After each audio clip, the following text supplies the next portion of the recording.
Assalamualaikum warahmatullahi wabarakatuh. Kami dari kelompok F akan mempresentasikan tugas mata kuliah Sistem Operasi mengenai struktur komputer.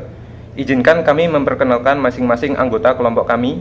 Yang pertama ada saya sendiri atas nama Fajar Lintang Gumilang dengan NIM A11.2022.14832. Kemudian ada anggota kelompok kami yang bernama Fatkah Ahmad Syaputra, NIM A11 2021 13866. Kemudian ada anggota kelompok kami yang lain atas nama Saya Hizkia Bagaskara dengan NIM A11 2021 13829. Kemudian yang terakhir ada Nama saya Jasino Arya Caniago dengan NIM A11 2021 13886.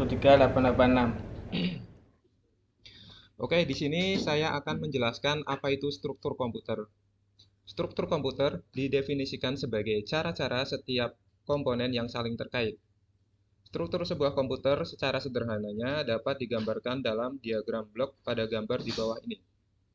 Yang pertama ada input device, kemudian ada I/O ports, output device, data bus, CPU yang berisi CU plus ALU, kemudian ada control bus, address bus, kemudian ada memori yang di dalamnya terdapat RAM atau ROM.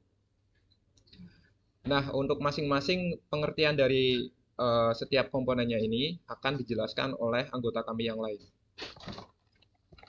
Oke, di sini saya akan menjelaskan fungsi komputer.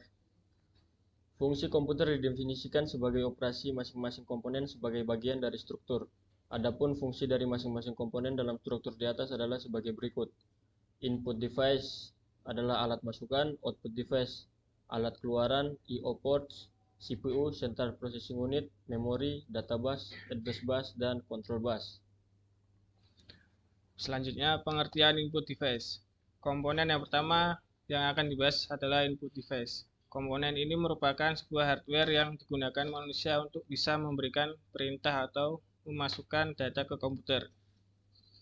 Agar hardware ini bisa berfungsi, dibutuhkan OS untuk bisa menjalankannya. Untuk input device sendiri memiliki dua jenis, yaitu perangkat input langsung.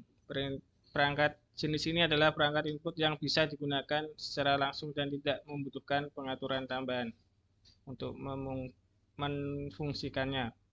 Contoh mouse, keyboard, dan lain-lain.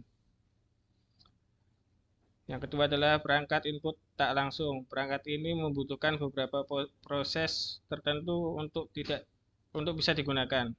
Itu artinya meskipun komponen sudah terpasang, tidak serta-merta komponen tersebut bisa langsung digunakan. Contoh adalah hard disk. Oke, selanjutnya pengertian output device atau perangkat untuk mengeluarkan hasil. Output device adalah peralatan elektronik yang terhubung dengan komputer yang digunakan untuk mengirimkan data dari komputer dalam bentuk teks, suara, gambar, dan media lainnya.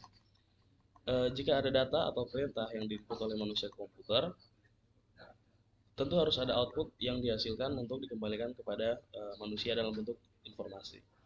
Itulah fungsi dari output device. Beberapa contoh output yang bisa dihasilkan adalah gambar, video, audio, dan lain-lain. Sementara perangkat untuk menghasilkan media informasi dari output tersebut adalah printer, contohnya antara lain printer, monitor, speaker, dan lain-lain.